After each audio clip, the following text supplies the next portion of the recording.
ਦਿੱਲੀ ਦੇ ਉਪ ਮੁੱਖ ਮੰਤਰੀ ਮਨੀਸ਼ ਸਿਸੋਦੀਆ ਜ਼ਿਲ੍ਹਾ ਗੁਰਦਾਸਪੁਰ ਦੇ ਸੰਤੀ ਸ਼ਹਿਰ ਬਟਾਲਾ ਵਿੱਚ ਮੁੱਖ ਤੌਰ ਤੇ ਬਟਾਲਾ ਦੇ ਸੰਤਕਾਰਾਂ ਨਾਲ ਮੀਟਿੰਗ ਕਰਨ ਪਹੁੰਚੇ। ਉੱਥੇ ਉਹਨਾਂ ਕਿਹਾ ਕਿ ਅੱਜ ਪੰਜਾਬ ਦਾ ਸੰਤਕਾਰਾਂ ਤੇ ਹਰ ਵਪਾਰੀ ਦੁਖੀ ਹੈ। ਇਸ ਦੀ ਮੁੱਖ ਵਜ੍ਹਾ ਪੰਜਾਬ ਵਿੱਚ ਸੱਤਾ 'ਚ ਰਹਿਣ ਵਾਲੀਆਂ ਸਰਕਾਰਾਂ ਦੀਆਂ ਗਲਤ ਨੀਤੀਆਂ ਅਤੇ ਉਹਨਾਂ ਕਿਹਾ ਕਿ ਜੇਕਰ ਆਉਣ ਵਾਲੇ ਸਮੇਂ ਵਿੱਚ ਆਮ ਆਦਮੀ ਪਾਰਟੀ ਨੂੰ ਪੰਜਾਬ ਦੇ ਲੋਕ ਸੱਤਾ ਵਿੱਚ ਲੈ ਕੇ ਆਉਂਦੇ ਹਨ ਤਾਂ ਉਹਨਾਂ ਵੱਲੋਂ ਇਹਨਾਂ ਸੰਤਕਾਰਾਂ ਤੇ ਹਰ ਵਪਾਰੀ ਦੀ ਹਿੱਤ ਵਿੱਚ ਨੀਤੀਆਂ ਲਿਆ ਕੇ ਉਹਨਾਂ ਦੀਆਂ ਮੁਸ਼ਕਲਾਂ ਨੂੰ ਦੂਰ ਕੀਤਾ ਜਾਵੇਗਾ।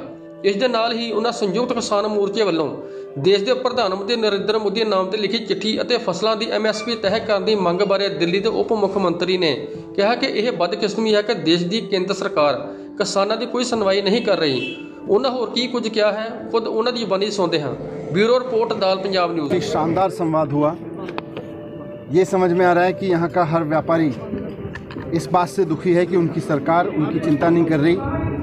बटाला शहर जो देश में दुनिया में इंडस्ट्री का एक ट्रेडमार्क हुआ करता था वो आज पिछड़ता चला गया और उसकी एक पिछड़ने की सबसे बड़ी वजह यह है कि पॉलिटिकल विल नहीं रही, पॉलिटिकल पॉलिसीज़ उस तरह की नहीं रही जिससे कि यहाँ की इंडस्ट्री को सहारा मिलता। और ये इंडस्ट्रियलिस्ट वो था जो देश के विकास में योगदान देता था।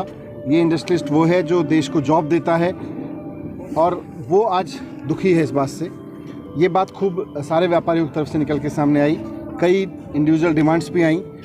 तो हमने सबको यही रखा है कि दिल्ली में जिस तरह से अरविंद केजरीवाल जी की पॉलिटिकल विल की वजह से आज दिल्ली में खूब तरक्की हो रही है लोगों की और व्यापारियों की वहाँ खूब तरक्की हो रही है और इस तरह का माहौल बना है कि पिछले 3 चुनावों से लगातार बार लोग अरविंद केजरीवाल जी को मुख्यमंत्री के रूप में चुन रहे हैं।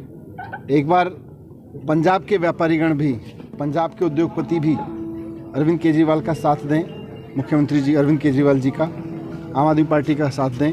आम आदमी पार्टी की सरकार एक बार बनी और वहाँ उस पॉलिटिकल विल से काम हुआ तो निश्चित रूप से हमें पूरा यकीन है कि उसके बाद लोग कांग्रेस को भी भूल जाएंगे हमेशा के लिए, बीजेपी अकाली को भी भूल जाएंगे, सबको भूल जाएंगे। संयुक्त किसान मोर्चा की तरफ से तो यहाँ पर विशेष रूप से एक कॉरिडोर बनाने के लिए और सड़कों के लिए लोगों ने मांग की, हम उसको मैनिफेस्टो में रखें। सर, संयुक्त किसान मोर्चा की तरफ से प्रधानमंत्री को एक चिट्ठी लिखी गई है जिसमें MSP की बात मुख्य तौर पर की गई। आपका क्या है? नहीं, ये बात सही है जो संयुक्त किसान मोर्चा कह रहा है कि ये दुर्भाग्यपूर्ण है कि आज देश की सरकार किसानों को नहीं सुनती है और ये पिछले 1 साल से किसानों ने देखा है।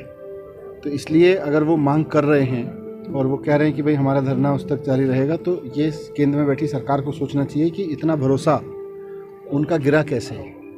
अब भरोसे पे कायम होने के लिए सरकार को, केंद्र सरकार को 4 कदम और आगे उठाने चाहिए जिससे कि किसानों का भरोसा पूरे देश में कायम हो, किसानों का सरकार के प्रति भरोसा। दूसरी भी मांगे रखी है उन्होंने, एक स्मारक बनाने की मांग भी रखी है और भी मुआवजे की बात भी की है जो किसान जो शहीद हुए हैं। बिल्कुल, मैंने तो पहले दिन कहा था कि भाई उन किसानों से, उन परिवारों से माफ़ी भी तो मांगो। आप खाली ये कह रहे हो भाई हम समझा नहीं पाए, आप उन किसानों से माफ़ी भी तो मांगो जो शहीद हुए इस आंदोलन में। पिछले दिनों पंजाब के कैबिनेट मंत्री ने एक बयान में कहा था कि जिन लोगों को टिकट दी गई है आम आदमी पार्टी की तरफ से पंजाब में, उनसे 4 लोग अभी भी संपर्क में हैं, वो भी जल्द कांग्रेस में शामिल हो जाएंगे। चलिए, उनको शुभकामनाएं हैं।